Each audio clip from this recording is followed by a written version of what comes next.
मित्रों, आओ गणेश संस्कारवान पीढ़ी के संदर्भ में पुस्तक हमारी भावी पीढ़ी और उसका नवनिर्माण वाङ्मय 63, लेखक पंडित श्री राम शर्मा आचार्य। विषय बच्चे चाहते क्या हैं, आपको पढ़कर सुनाते हैं। आइए सुनते हैं। पीस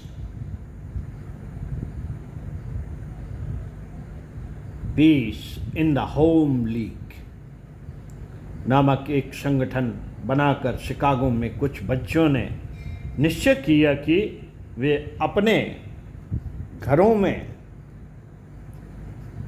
शांति का वातावरण बनाए रखने के लिए प्रयत्न और आवश्यकतानुसार सत्याग्रह करेंगे। बच्चों के इस प्रकार के संगठन और उनके इस संकल्प को बाल स्वभाव कहकर उपेक्षा की जा सकती है, किंतु मनोवैज्ञानिक विश्लेषण किया जाए तो पता चलेगा कि इस तरह के प्रयत्न के पीछे बच्चों की कौन सी आंतरिक पीड़ा उद्भाषित हो रही है। बात यह है कि इन दिनों यूरोप के अन्य भागों की तरह शिकागो भी चमक दमक रूप सज्जा वासना विलासता के जाल जंजाल में फंसा हुआ है। जीवन में इस तरह उच्छापन बढ़ जाता है तो उसके पारिवारिक बंधन, दाम्पत्य प्रेम और परस्पर आत्मीयता के भाव नष्ट होने लगते हैं। स्वार्थ के साथ कलह कपट कुविचार और दुष्कर्मों का प्रवाह बढ़ जाता है। कहना न होगा कि इसका सबसे कटु प्रभाव सौम्य एवं सुकोबल चित्त बालकों पर ही पड़ता है। वे अपने माता पिता के प्रति ही नहीं, समाज के प्रति भी उदासीन होने लगते हैं। यही वृत्ति धीरे धीरे उद्दंडता और अपराध में परिवर्तित हो जाती है। इस प्रकार के प्रयास का मूल संकल्प ऐसे ही कारणों से भोले भाले बच्चों के मन में पैदा हुआ। इस लीग के प्रधान 14 वर्षीय बालक हीदर ग्रे ने बताया कि हमारे माता पिता आपस में झगड़ते हैं या अपने अपने स्वार्थ को लेकर कलह और मनोमालिन्य उत्पन्न करते हैं तो घर में जो क्षोभ और दुराशा का वातावरण बनता है उससे हमें घुटन अनुभव होती है।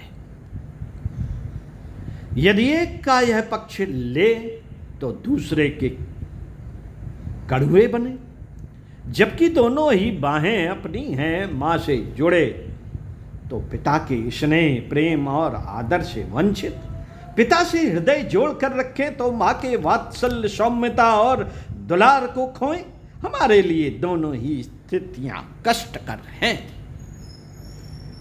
दोनों ही स्थितियां कष्टकारक हैं। इसलिए अब बुराई के विरुद्ध सत्याग्रह करने का निश्चय किया। हीदर ग्रे जब अपने परिवार और बालकों की इस मनोदशा का वर्णन कर रहा था तो भावातिरेक से बार बार उसके आंसू भर आते थे, गला रुंध जाता था। इससे पता चलता था बच्चों के लिए प्रेम, स्नेह, शांति और सौम्यतापूर्ण व्यवहार का कितना अधिक महत्व है। इन रस भरी भावनाओं का आकर्षण हो तो बच्चों को महान व्यक्तित्व बड़ी सुगमता से प्रदान किया जा सकता है। पारिवारिक जीवन में दुराग्रहों दुष्प्रवृत्तियों के बढ़ने की यह स्थिति कितनी चिंताजनक है और उस दिशा में अभिभावकों को कितनी जिम्मेदारी का पालन करना चाहिए, इसका अनुमान इस समाचार से होगा। बच्चों ने निश्चय किया कि झगड़ालू माता पिताओं को वह दंड देंगे कि उनके बच्चे उनके प्रत्येक झगड़े के बाद 1 सप्ताह तक बात नहीं करेंगे। यह दंड यद्य बालकों की आत्म पवित्रता के अनुरूप ही है, पर इससे उन अभिभावकों पर कितना प्रभाव पड़ेगा कहा नहीं जा सकता। यदि वे स्वयं स्थिति की गंभीरता को नहीं अनुभव करते और अपनी मनोवृत्तियां बदलने के लिए स्वेच्छा से राजी नहीं होते, यदि पति पत्नी एक समझौता कर ले कि अपने बच्चों को पोषण, विकास और उन्हें सज्जन, उदार, सद्गुणी बनाने के लिए वे परस्पर अत्यधिक प्रेम, सौजन्यता, उदारता और आत्मीयता का जीवन जिएंगे और भोग, वासना आदि कलह बढ़ाने वाले और प्रेम स्खलित करने वाले कारणों को जन्म नहीं देंगे, तब तो बच्चे का यह सत्याग्रह भी सफल हो सकता है। अन्यथा बालकों से बालक अन्यथा बालक तो बालक ही हैं, इससे अधिक बेचारे और क्या कर सकते हैं। यह बात सुनने में तो जरूर कुछ अटपटी सी लगेगी कि प्रेम और दुश्मनी क्या अजीब बात है, किंतु यह नितांत सत्य है। कुछ अभिभावक प्रेम के नाम पर बच्चों से दुश्मनी करते हैं, अर्थात उनका प्रेम प्रदर्शन कुछ इस प्रकार का होता है जिससे कि उन्हें बड़ी हानि होती है। कुछ अभिभावकों का स्वभाव होता है कि वे बच्चों के खाने पीने का बड़ा ध्यान रखते हैं। ध्यान इस माने में नहीं कि उसने ठीक समय पर खाना खाया या नहीं, या कोई ऐसी चीज तो नहीं खा पी रहा है जो उसके स्वास्थ्य के लिए अहितकर हो। ध्यान इस बात का रखते हैं कि क्या बात है कि बच्चे ने आज ठीक से नहीं खाया, क्या कुछ पसंद नहीं आया, ना हो तो कुछ अच्छी चीज बनवा दी जाए या बाजार से ही कुछ बढ़िया चीज ले दी जाए।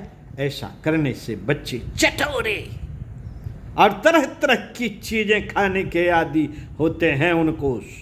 उनको स्वास्थ्य और अस्वास्थ्य की चीजों का ज्ञान नहीं रहता। वे अपव्ययी और बाजारू हो जाते हैं, जिससे उन्हें घर की बनी सामान्य और साधारण चीजें अरुचिकर हो जाती हैं।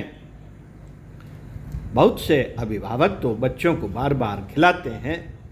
माँ खाती है तो अपने साथ खिलाती है, पिता खाने बैठता है तो अपने साथ बिठा लेता है और अलग से तो उसे भोजन करना ही पड़ता है।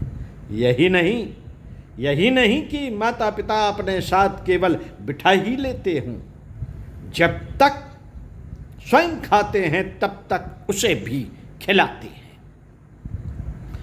खिलाने की कोशिश करते हैं, और यदि वह नहीं खाता तो उसे प्यार से अनुरोध करके पैसे देने का वायदा करके खाने को विवश करते हैं। और इस प्रकार जब उसकी पाचन क्रिया बिगड़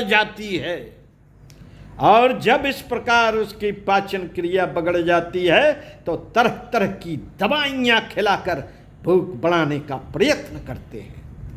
मित्रों, बहुत से अभिभावक बहुत सी चीज़ें बच्चों को खिलाते पिलाते रहते हैं। जैसे अभी चाय पिलाई तो कुछ देर बाद उसे दूध पिलाते हैं, फिर नाश्ते का नंबर आता है, पुनः मैं तुम्हारे लिए केले लाया हूँ, ले आया था, केले खा लो। खा लिए या नहीं? और जाओ माँ से अपनी मिठाई का हिस्सा तो ले लो जाकर। यानी उनका वे खाने पीने का कुछ ऐसा क्रम लगा देते हैं कि बच्चे को आधा घंटे का भी अवकाश बिना खाए नहीं मिलता। बहुत से माता पिता विश्वास रखते हैं कि बच्चा जितनी बार और जितना अधिक भोजन करेगा वह उतना ही तंदुरुस्त और ताकतवर होगा, इसलिए वे उसे बार बार प्रेरित करके 2-3 बार से ज्यादा भोजन करने को विवश करते हैं साथियों।